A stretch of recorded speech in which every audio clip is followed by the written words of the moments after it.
From translation, NIV New International Version, this 161 day of the year, today we are reading passages Job 32-34, Job chapter 32, verses 1 to 13. These three men stopped answering Job, because he was righteous in his own eyes.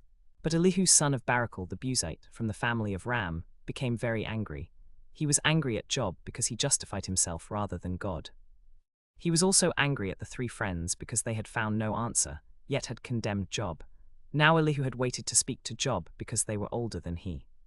But when he saw that the three friends had stopped answering Job, he became very angry. So Elihu son of Barachel the Buzite said, I am young in years and you are old. That is why I was fearful, not daring to tell you what I know. I thought age should speak, advanced years should teach wisdom.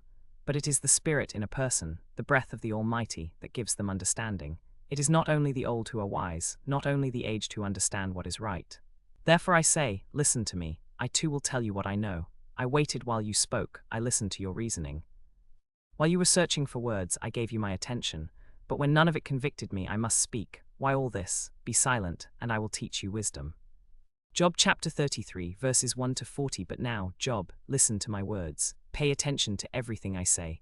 I am about to open my mouth. My words are on the tip of my tongue. My words come from an upright heart. My lips speak what they know. The Spirit of God has made me. The breath of the Almighty gives me life. Answer me then if you can. Stand up and argue your case with me. I am just like you before God. I too have been taken from clay.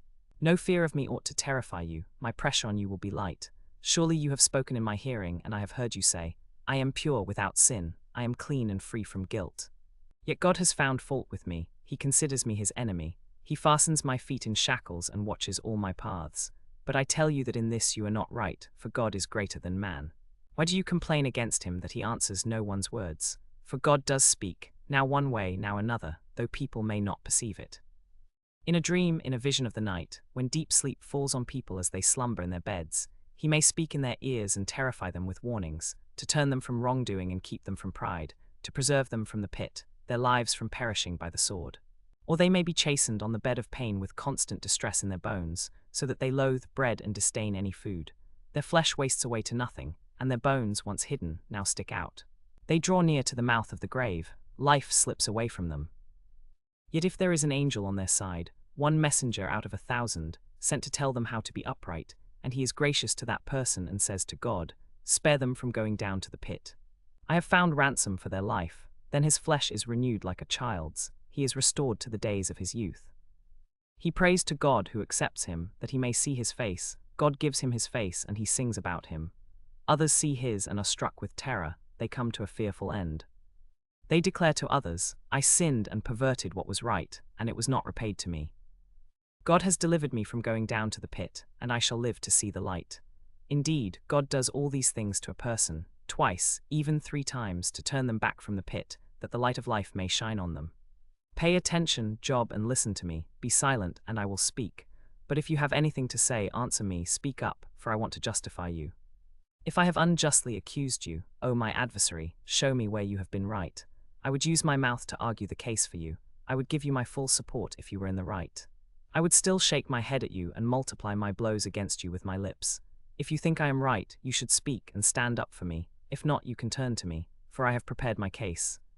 I know I will be vindicated. Who is he that brings charges against me? If he has a case against me, let him do it. I would wear out like a garment. The moth would eat me up.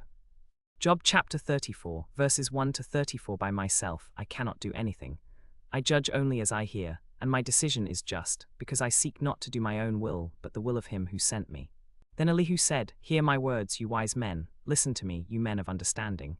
The ear tests words as the tongue tastes food. Let us discern for ourselves what is right. Let us learn together what is good. Job has said, I am in the right, but God has denied me justice. Should I lie about my claim? My wound is incurable without transgression. What man is like Job, who drinks up scoffing like water, and who travels with the wicked as if they were his companions? He has said, it profits a person nothing to delight in God. So Elihu said, that is not how I understand you. You are not right in saying, it profits a person nothing to delight in God. For to a person who is good he shows himself good, but to the upright he shows himself upright. It is unthinkable that God would do wrong, that the Almighty would pervert justice. Who gave him authority over the earth? Who set him over the whole world? If he took back his spirit and withdrew his breath, all humanity would perish together, and mankind would return to the dust. If you have understanding, listen to this, listen to what I say. Can one who hates justice govern? Will you condemn the one who is most righteous? Can you condemn the one who is righteous and mighty, who says to a king, "You are worthless," and to nobles, "You are wicked"? He does not show partiality to princes nor favor the rich, for they are all the work of his hands. In a moment they die in the middle of the night. The people are shaken and pass away, the mighty are no more. For his eyes are on the ways of mortals, he sees their every step.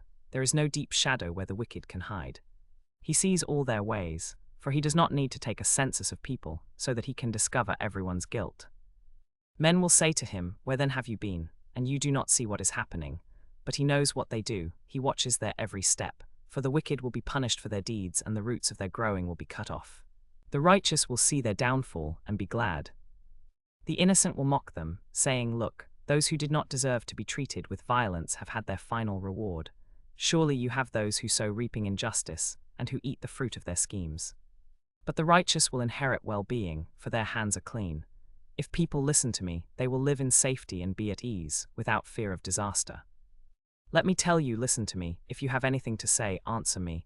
But if not, then listen to me, be silent, and I will teach you wisdom."